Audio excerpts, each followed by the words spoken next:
The highly anticipated testimony of Vice President Sara Duterte's Chief of Staff, Attorney Zuleika Lopez, did not push through at her impeachment trial. Good morning, I'm Attorney Karen Jimeno, and this is At the Forefront.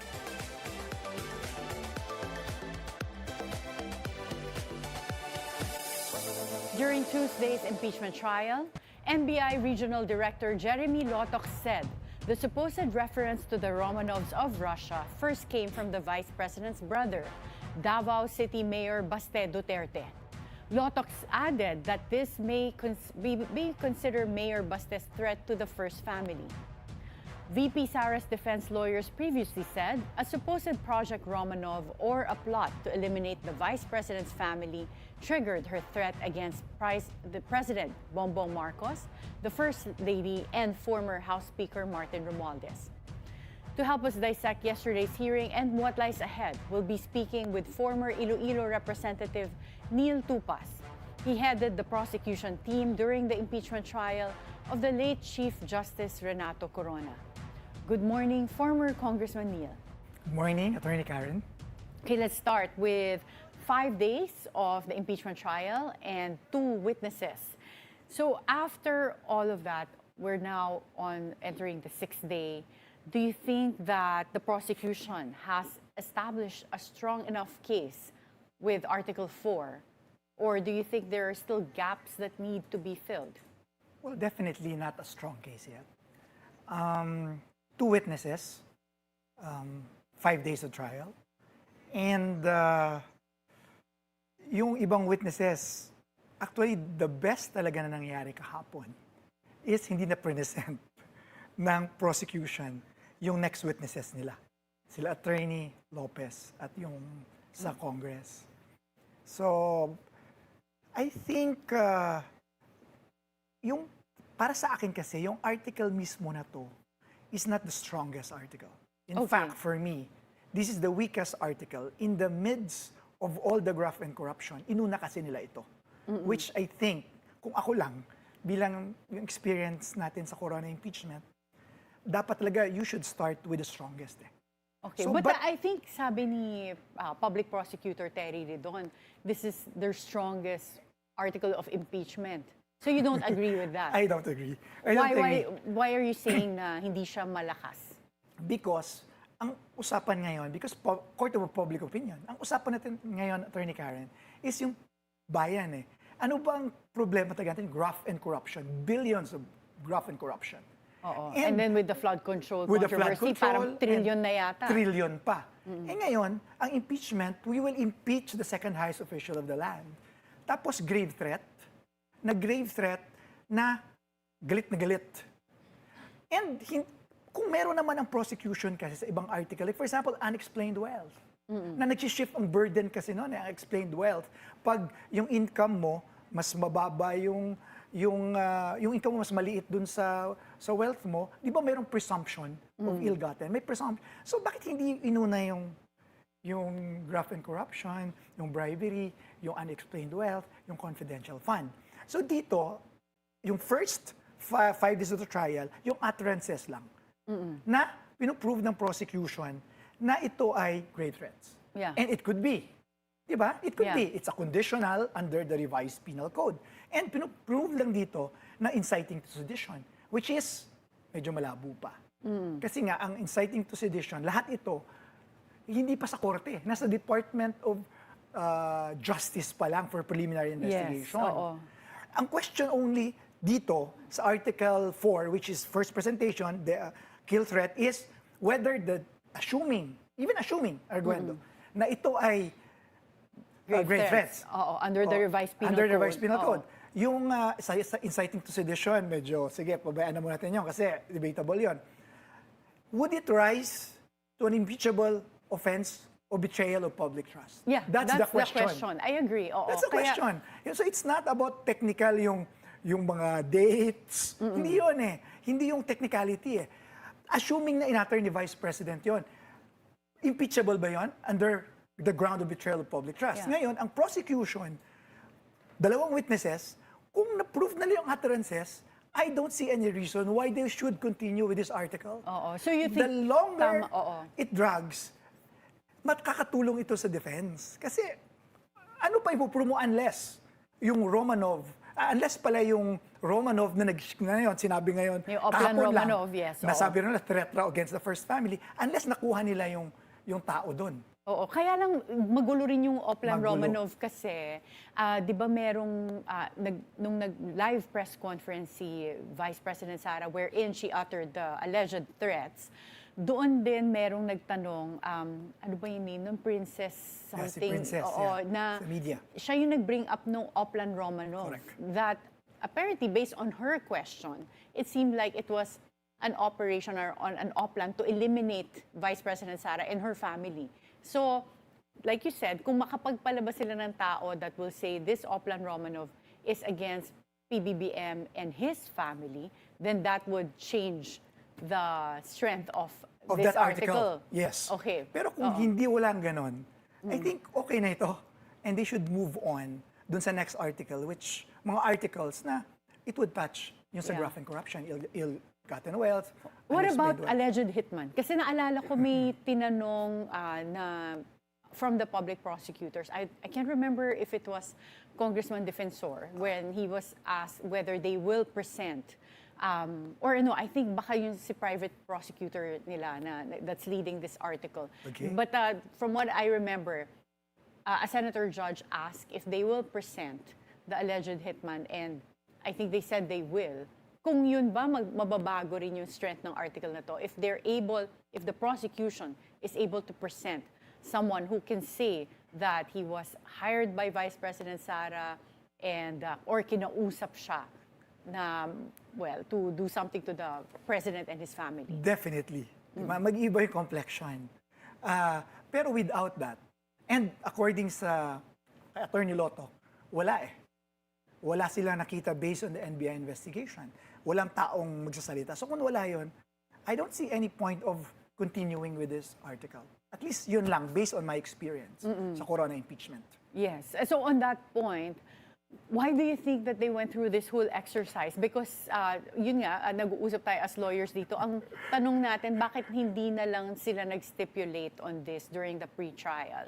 Meaning agree on ano yung statements na sinabi ni Vice President Sara na hindi rin kino-contest ng defense, that they're admitting na sinabi niya talaga. Because they were also using the same video to prove some of their other points, meaning the context of why she uttered those threats. So, ang tanong na lang, it's a question of law, would this rise to the level of an impeachable offense? Bakit kaya hindi na lang to stipulate? Kasi naka-live sa television. Diba? So you think Media. they wanted to go through the exercise na Siyempre, unang paglabanan article, pa? di ba? Oo. So, kailangan rin pakita rin ng prosecution and defense yung kagalingan nila. Diba? Pero pag hinimay-himay mo talaga, it's just the utterances. Yeah, and whether that would be an ang impeachable utterances na offense. hindi lang isa. Marami siya, di ba? Yeah. Marami siyang utterances, different occasions. Ako, for me, again, yung grave threats, posible yun kung sa court of law. Yeah. Pero hindi natin masasabi kasi wala pa sa So court on of law. that note, 1 year, it's been almost 2 years since the utterances were made. If it is indeed correct that the NBI was saying, based on their opinion, there's a strong basis for grave threats under the revised penal code, bakit more than 1 year na yung preliminary investigation? I think it was Senator Cheese Escudero or someone from the senators that also asked, is it normal na ganito talaga katagal ang preliminary investigation? Bakit Iba-iba. hindi na lang nga ma-file to sa regional trial court? Sometimes matagal, sometimes mabilis, di ba? Oo. Depende. Pero siguro, in fairness naman sa Department of Justice, hindi basta-basta dito yung inimbestigahan. Yung accused. At oo. saka yung accused dito may political side. Yeah. May impeachment na pending dun sa House of Representatives. So parang Could it it's be not na that ayaw easy. din nilang mapunta sa regional trial court because it could be a prejudicial question to the impeachment trial na kung may pending na sa regional trial court? Kasi iba eh, di ba, Atty. Caro? We know that, na kahit ano pa yung case mo dyan, hindi naman yan mapapatanggal si Vice President eh. She is removable only through the process of impeachment. Yeah. Iba kasi to eh. Like for example, assuming na criminal nga yung grave threats, pero pwedeng hindi yan impeachable offense. based on the individual conscience of the senator judges. So again, parang kung ako ito, at least mag-move on ako sa ibang articles na ng impeachment. Tama na ito kung wala nang ipipresent na bago. Except for the utterances. And you said earlier, na buti hindi na pinatawag sila Attorney Zuleika Lopez. Apart from her not being called as something that will shorten the proceedings for this particular article, ano pa yung advantages of not calling Attorney Zuleika? Well, in general kasi, you know that during the Corona impeachment, yung lesson na learn rin namin, na pag yung witnesses, for example, hostile siya, even if you qualify her or him as hostile, at hindi mo talaga kontrolado, baka makasama lang sa case mo. I don't know if you'll agree with me. So baka mag-backfire pa dun sa prosecution, you mean? Yes. Okay. I don't know if you agree with me, pero maraming witnesses sa Corona na present ang defense na nakatulong sa amin, aside from the Chief Justice himself. May mga iba pa. Like for example, Carpio Morales. Oo, the ombudsman at that time was our hostile witness. Yes, tapos nakatulong sa amin. case nyo. So ito ngayon, si Attorney Lopez, sinasabi ko sa local interviews namin dun sa Western Visayas, nasabi ko, she's a very dangerous witness for the prosecution. Kasi nga pwede niya sabihin in the heat of anger. In the heat of anger lang yon. In the middle of the investigation of the Committee on Justice, tapos siya, dinitain siya, yun lang yun. So parang hindi siya talaga makatulong sa prosecution. And good move. For the prosecution, not to call her anymore. Okay. And Senate President Win Gatchalian said during the trial on Tuesday that the witnesses for the prosecution and defense are now currently over 100. And based on their pace, so far, na nakaka-2 witnesses lang in 4 days, the impeachment trial could take 1.5 years. What is your take on that? But before you answer this question, we'll have to take a short break. At the Forefront, we'll be right back.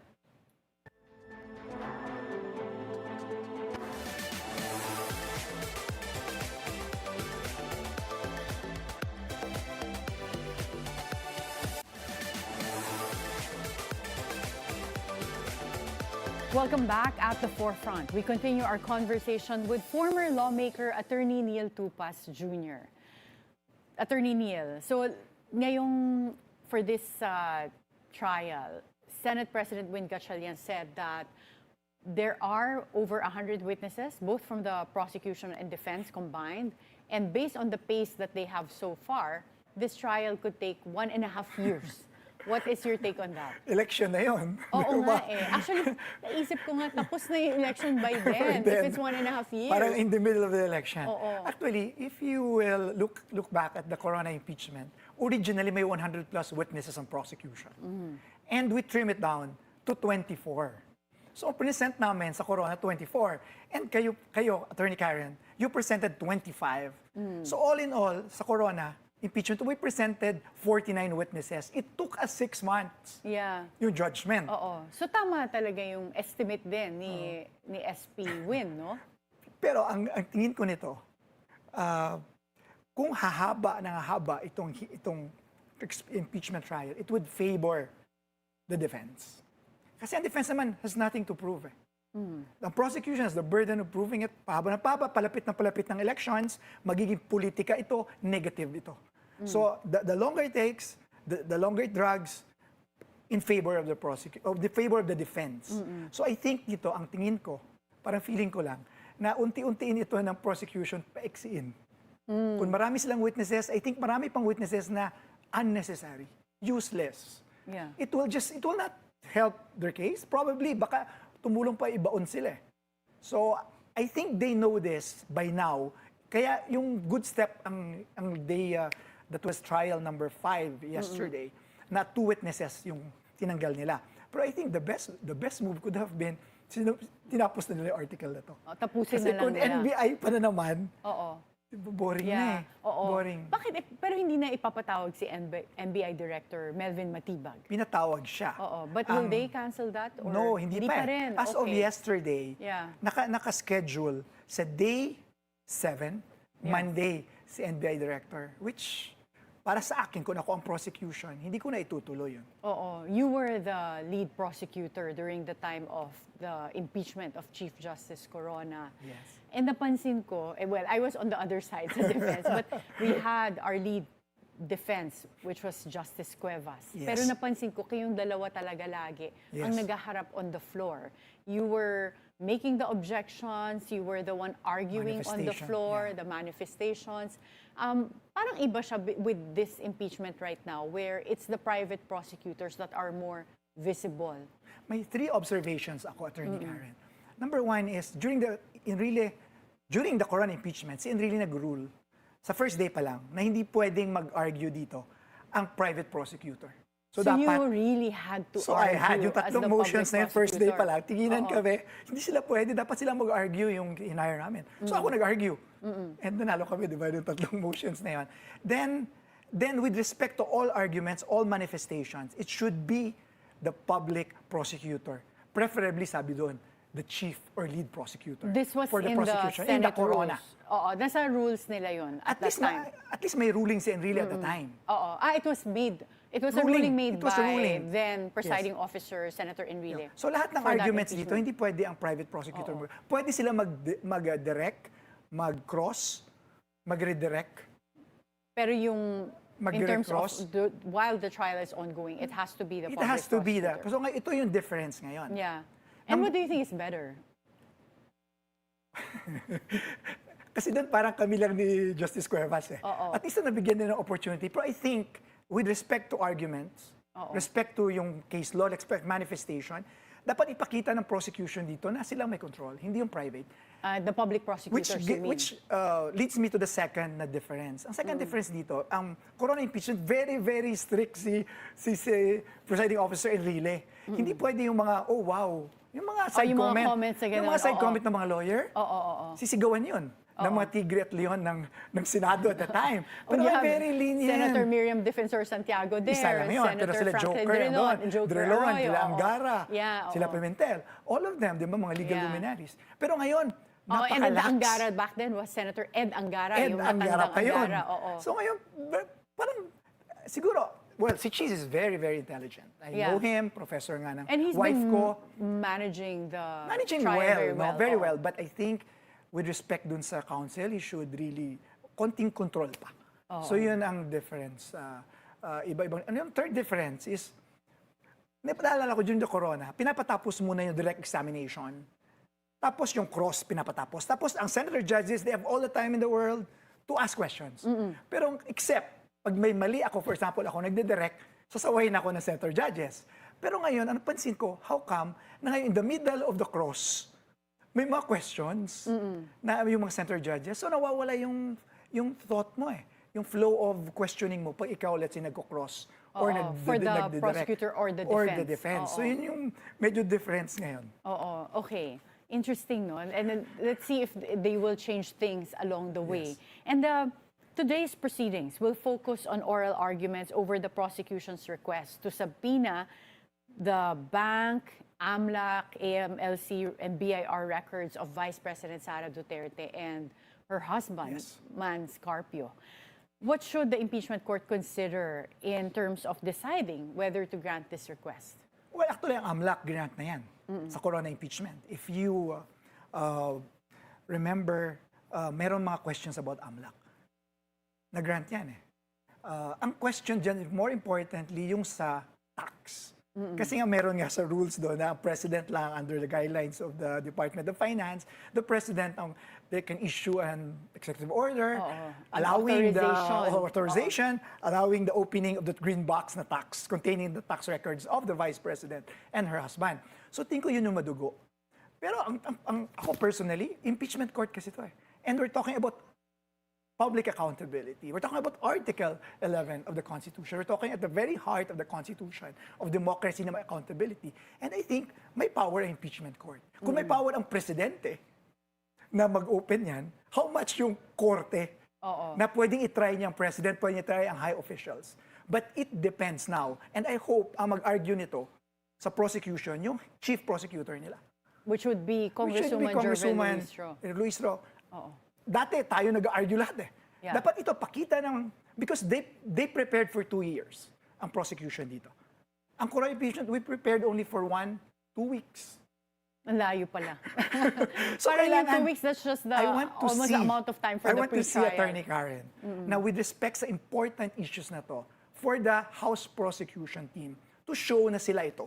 And they should, the lead prosecutor should argue later.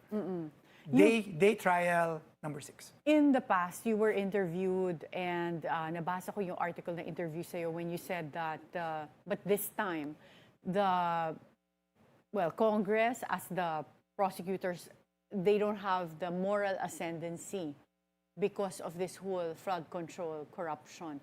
How does that affect yung moral ascendancy nila and credibility in terms of prosecuting the Vice President when there were billions that flowed into flood control and maraming mga members of Congress that are involved?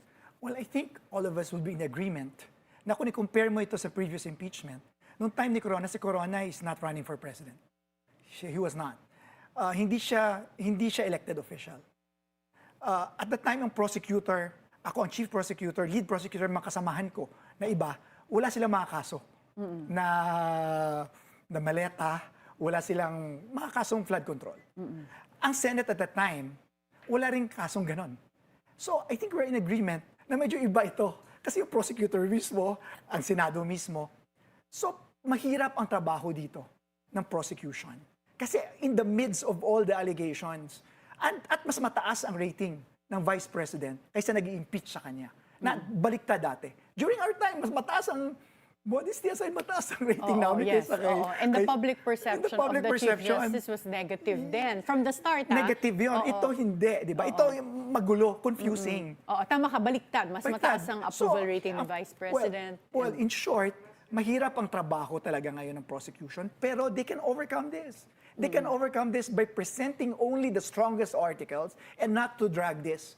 By presenting a strong case, they can overcome this situation. And Hindi in your imposible. opinion, ano ang pinakamalakas nilang article? Well, for me, it should be the unexplained wealth. Kasi may presumption, mag-shift eh.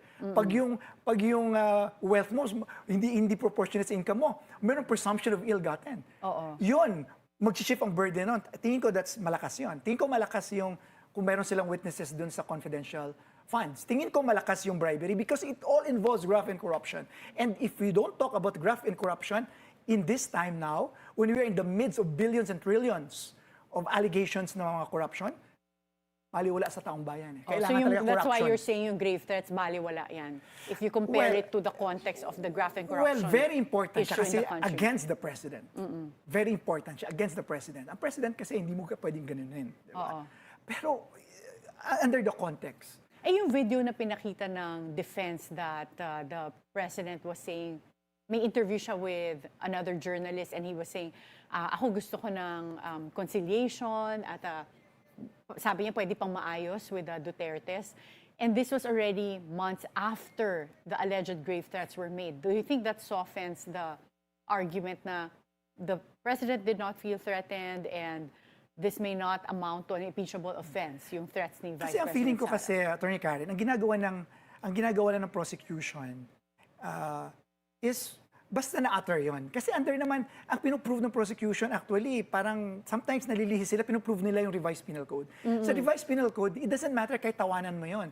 It just matters kung ako ang nagtathreaten sa'yo, na seryoso ako at yung intent ko talaga, gawin ko yun. Pero ikaw, and the threat constitutes a crime, right? Yeah, and the victim, kahit hindi siya naniniwala doon, kahit hindi siya na-threaten, it still would constitute grave threat. But again, to your point, kahit violation to the revised penal code, it doesn't necessarily follow that mean. it was So that dapat would hindi- be an impeachable offense. Dapat hindi sila malihis. So, yung defense naman, pinakita yung video. Kasi, in fairness naman, si Presidente, mabait naman as a person talaga. So, ang gusto naman ng defense doon, hindi, pinakita yung video pala na yon na hindi siya na-threaten. Pero it's immaterial dun sa crime of RPC. Yeah. Pero baka pwede yun sa impeachable offense of betrayal of public It can trust. be a defense. It could be a defense. Okay, interesting. And last question, at what point do you think Vice President Sara should appear? If you were for the defense, i-advise mo bang humarap siya at any point? Honestly, based on experience, hindi ko siya iharap dito. Kung court o ito, na totoong court, na confined dun sa talagang legal, iharap ko siya by all means. Pero kung impeachment ito, never. Hindi ko siya iharap. Iba ito eh. I think the lawyers, and wala silang kailangang i-prove. Walang ipoprove dito ang defense. Ang prosecution may ipoprove unless absolutely necessary na i-present nila si VP Sara. Kung ako lang, hindi ko siya i-present. That would be enough na yung mga ibang witnesses. Thank you again so much, former Congressman and Attorney Niel Tupas. Thank you, Karen. Oral arguments are set for today as the impeachment trial of Vice President Sara Duterte continues.